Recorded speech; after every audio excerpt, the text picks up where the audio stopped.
All right, get ready to dive deep today. We're going into Erik Erikson's Identity, Youth, and Crisis. Oh, a classic. It really is. We were talking about how we become who we are. How all the pieces come together to make that unique sense of self. It's fascinating stuff. Erikson goes way beyond just the surface of identity. Like, he's not just talking about what you do for a living or the clothes you wear or the roles you play. Right. He gets into this deep idea of ego identity, this sense of continuity, that feeling of being the same person across time, even when everything around you is changing. So it's like that core me-ness that stays consistent as we grow and change. Exactly, yeah. And he Uh, starts with a story about a shell-shocked soldier, totally lost in a world that just doesn't make sense anymore. wow. And this soldier's struggle to find his place, his ego identity, that's really at the heart of Erikson's work. And he argues that it's those early childhood experiences that are the foundation for that sense of self. So we're talking about childhood development, right? Does Erikson have like a specific framework for how this all works? He does. He lays out these 8 stages of psychosocial development, each one with its own challenges, and opportunities for growth. And get this, it all starts with trust. Trust. Like trusting your parents to feed you, change your diaper. That kind of trust. Exactly that. It's about that fundamental sense of security, that reliance on others. Hmm. Erikson actually uses this really interesting example of the Sioux tribe. They had this practice of painting babies' faces blue if they cried a lot. Blue-faced babies. Okay, now I gotta hear more about this. Yeah, it sounds strange, right? But they believed it would ward off evil spirits. But what's really insightful is that this practice, no matter how unusual it seems, actually reinforced that trust between the mother and child. Interesting. It was their way of responding consistently to the baby's needs, which created that safe and predictable environment that's so important for developing trust. So even cultural practices, as different as they can be, they all contribute to that core sense of trust. That's right. That's really fascinating. But what happens when those babies start exploring the world, testing their limits? Well, that's where Erikson's second stage comes in, autonomy versus shame and doubt. Okay. Picture a toddler who's like totally determined to walk on their own, to make their own choices. They want that independence, but they still need their caregivers there. It's that push and pull, Oh, right? no. Wanting to do things themselves, but still needing support. Yeah. And Erikson points out how something as basic as toilet training can become a battleground in this stage. Oh, I can definitely see that. It's where the kids' desire for autonomy clashes with what society expects and what their parents want. Toilet training, the ultimate test of wills. Right.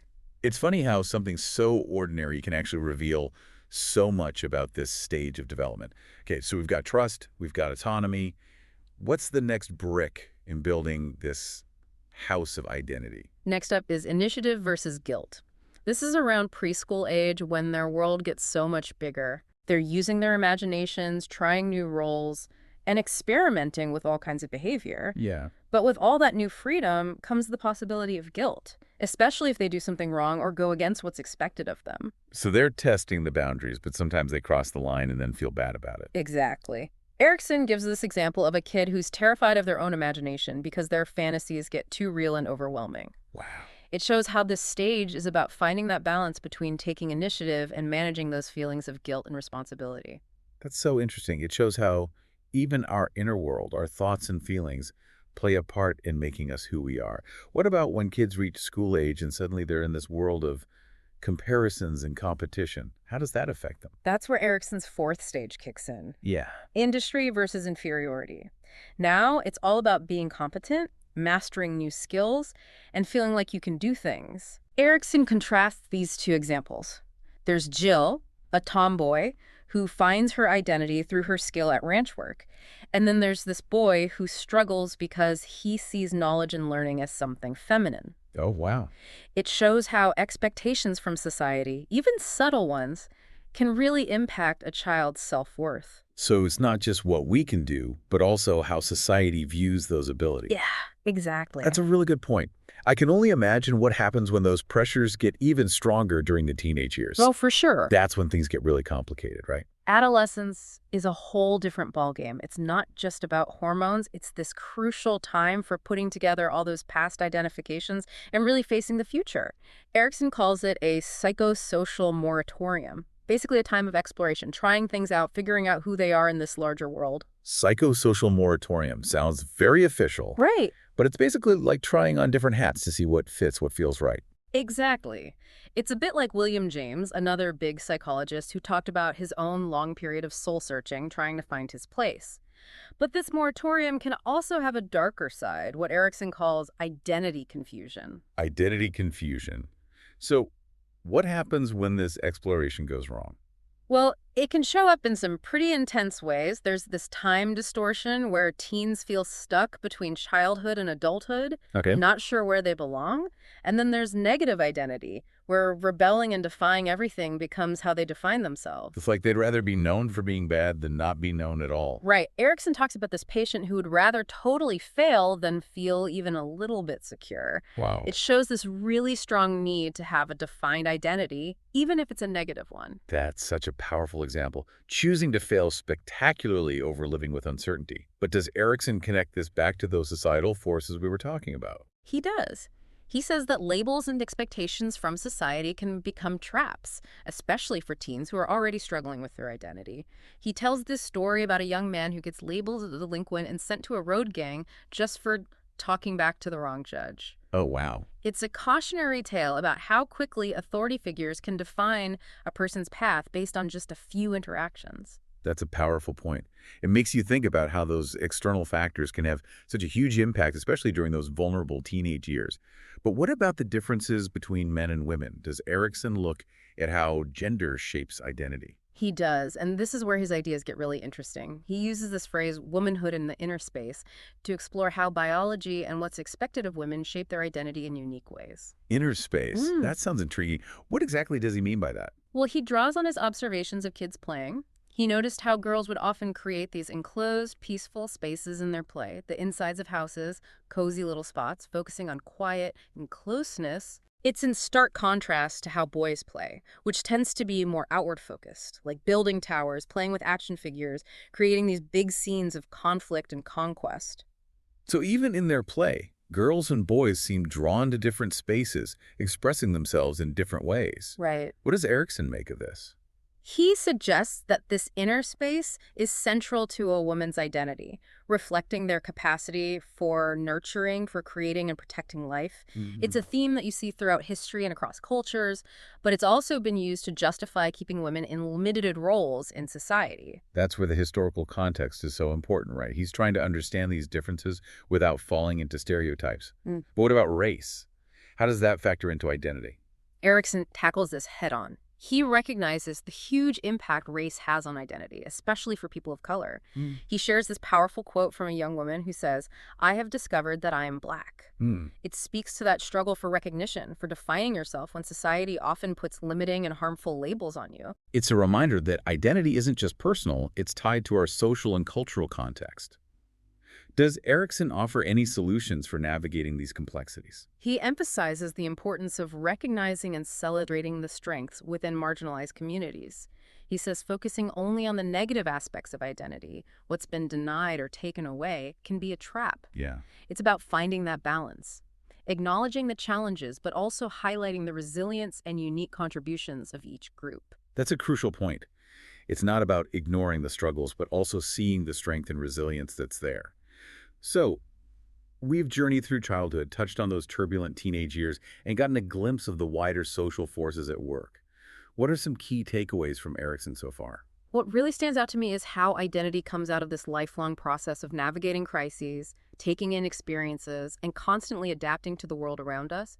It's shaped by our biology, how we were raised, and that wider cultural landscape we've been talking about. This has been such an eye-opening deep dive, and we're just getting started, right? Oh, absolutely. There's so much more to uncover in Erickson's work. Can't wait. As we go deeper into Erickson's work, I think it's important to understand how his ideas sort of evolved over time. He was really influenced by Freud, but, he also challenged some of those classic psychoanalytic ideas. So he was building on that foundation, but also branching out in his own way. What were some of those key differences? Well, Freud was super focused on the id, right? Those primal instincts that drive us. Erickson shifted the focus to the ego, that part of us that interacts with the world, makes decisions, handles relationships. So less about those deep down urges and more about how we manage them in a social context, like how we balance those drives with what society expects of us. Yeah, that's a great way to put it. Erickson saw how powerful social forces are, how much culture and historical events affect who we become. Hmm. He argued that we're not just products of our instincts, we're also shaped by our interactions with the world around us. It's like that nature versus nurture debate. But Erickson's saying both are crucial. Our biology sets the stage, but our environment shapes how the story plays out. Exactly. And he even introduces this concept of pseudospecies, the idea that humans form groups based on shared identities, sometimes to the point of seeing themselves as better than others. Pseudospecies. Yeah. So it's like creating those artificial boundaries, those us versus them dynamics, based on things like nationality, religion, even politics. Yeah, precisely. It's a way of solidifying our own sense of belonging, but it often comes at the expense of those who are seen as different. That's a bit unsettling. Does Erickson offer any guidance on how to overcome those tendencies? He stresses the need for what he calls a universal ethics, a shared sense of humanity that goes beyond those made-up boundaries. Oh. It's about recognizing our common ground, the experiences and values that connect us all as human beings, no matter our differences. So, appealing to that higher sense of shared humanity, recognizing we're all in this together. I want to circle back to identity confusion, though. Can you give me some more concrete examples of how that plays out in real life? Sure. Think about the typical challenges young people face. Feeling overwhelmed by choices, that sense of urgency, but also not being able to plan for the future. Yeah. It's like being caught in a whirlwind of possibilities, but not having the grounding to make decisions. Paralyzed by indecision, as they say. But Erickson goes deeper than just describing the problem. He gets into the root causes, right? Right. He traces it back to those early childhood experiences, those fundamental crises that, if they're not resolved, can contribute to a shaky sense of self later on. A lack of trust, feeling shame or inadequacy, these can all resurface during adolescence and really create roadblocks. So, like cracks in the foundation we talked about before, if they're not fixed, the whole structure becomes unstable. How does this play out in adulthood, though? Does Erickson address that transition? He does, and it's fascinating how he links it back to those earlier stages. He says the challenges of adulthood, like forming close relationships, finding fulfilling work, are really influenced by how we handled those childhood crises. So it's all connected. The past isn't really past, it informs our present and future. Exactly. And that's where fidelity comes in. Erickson sees it as the ability to commit to something bigger than yourself, finding meaning and purpose in relationships, work, even facing death. So fidelity is more than just loyalty or faithfulness in a romantic sense. It's about a deeper connection, finding your place in the world and contributing something meaningful. That's a great way to understand it. And it's something that develops over time through those struggles and successes in each stage of life. Erickson even compares it to developing a religion, not in a strictly religious sense, but as a framework for understanding life's complexities and finding meaning within them. Okay, that makes sense. It's like developing a personal philosophy, a set of guiding principles that helps you make sense of the world and your place in it. But does Erickson give us any real-world examples to illustrate these concepts? He actually looks at the lives of some pretty fascinating figures like Sigmund Freud and George Bernard Shaw. He uses their journeys to show how those themes of identity, crisis, and fidelity played out for them. Okay, let's start with Freud. What insights does Erickson offer into the father of psychoanalysis? Erickson explores Freud's own struggles with identity, especially as a Jewish man navigating a society filled with anti-Semitism. He points to Freud's famous dream of Irma, suggesting it shows Freud's own desire for recognition and his worries about his professional identity. So even Freud, the expert on the unconscious, had his own identity issues to deal with. It highlights how these struggles are universal, even for those who study the human mind. What about George Bernard Shaw? He seems like a completely different personality, a real rebel going against the grain. He was. And that's what makes Erickson's analysis so interesting. He digs into Shaw's rebellious nature, his sharp wit, his unique path to success. Yeah. He argues that Shaw's psychosocial moratorium, that time of exploring and experimenting, was key to him becoming a writer and a thinker. It's fascinating how Erickson finds those common threads in such different people. Yeah. It really emphasizes how universal these themes are. Exactly. And it reminds us that even the most brilliant, accomplished people face those same fundamental questions about who they are and where they belong in the world. This has been a truly enlightening deep dive. I feel like we've just scratched the surface of Erickson's ideas, though. What else can we expect as we keep exploring? Well, we'll be getting into some of the more nuanced and maybe even controversial aspects of Erickson's work, like his views on women and race. Okay. These are topics that need careful thought and a nuanced understanding of the historical context he was writing in. I'm ready to dive in. It's always important to engage with these challenging ideas, even if they make us uncomfortable. All right, so we've looked at how identity develops from childhood to adulthood, but now I'm really interested in those more nuanced areas you mentioned, Erickson's views on women and race, especially given the historical context like you brought up before. Yeah, that context is key as we dig into these topics. Let's start with womanhood and the inner space. Okay, we touched on it a bit earlier, but I'm ready to go deeper. What's at the core of this idea? Well, Erickson, writing in the late 60s, was trying to understand both the biological realities and the social stuff around femininity. That phrase, inner space, is meant to capture both sides. So he's not just talking about physical anatomy, but also the psychological and cultural aspects of being a woman. Exactly. He makes this interesting connection to how kids play, remember. We talked about girls creating those enclosed, peaceful spaces, while boys built towers and acted out battles. Yeah, I remember that. It seemed like they were naturally drawn to different types of play. Erickson saw that inner space reflected in their play. He suggests it's not just the physical space, but also the inner world, that ability to nurture, to create, and protect life. It makes me think of those classic images of women as caretakers, the heart of the home. But those images have been used to limit women's roles too, haven't they? That's the tricky part, right? On one hand, he's trying to recognize those strengths and tendencies, but it could also reinforce those traditional gender roles that keep women in the domestic sphere. I see what you mean. It's a tough balance honoring differences without falling into stereotypes. How has Erickson's work on women been received over the years? It's been a mix of praise and criticism, honestly. Some people like how he tried to understand the psychology of women, but others say he just reinforced those old stereotypes.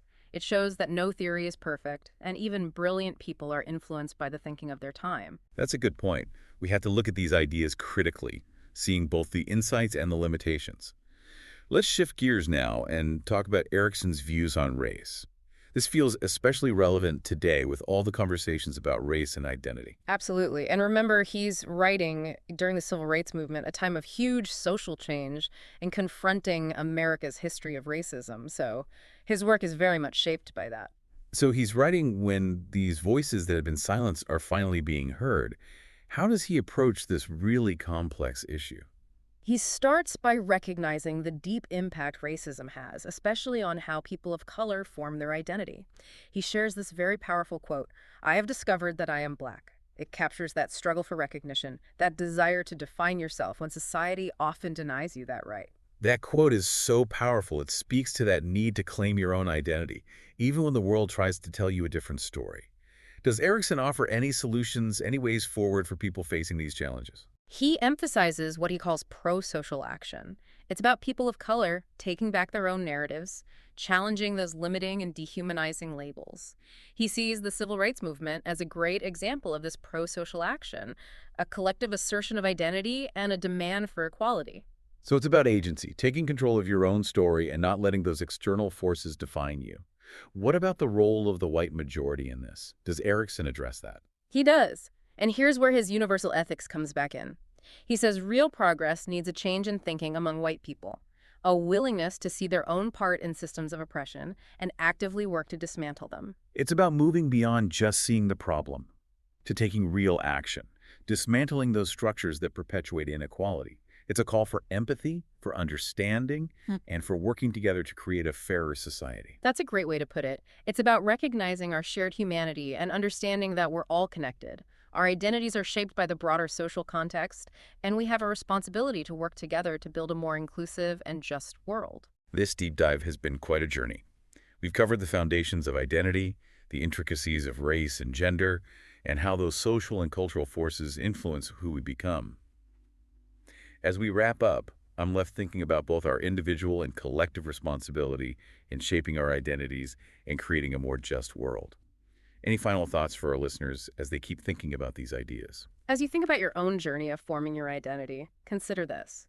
How do Erickson's ideas connect with your own experiences? What parts of your personal life and your social environment have had the biggest impact on who you are today? And how can a better understanding of identity help us create a more just and equal world for everyone? It's a lifelong journey of exploration and growth, and it's a journey we all take together. That's a great point to end on. Thanks for joining us for this deep dive into Erickson's work. It's been a fascinating exploration, and we hope you'll continue to ponder these ideas as you navigate your own path. Thanks for having me.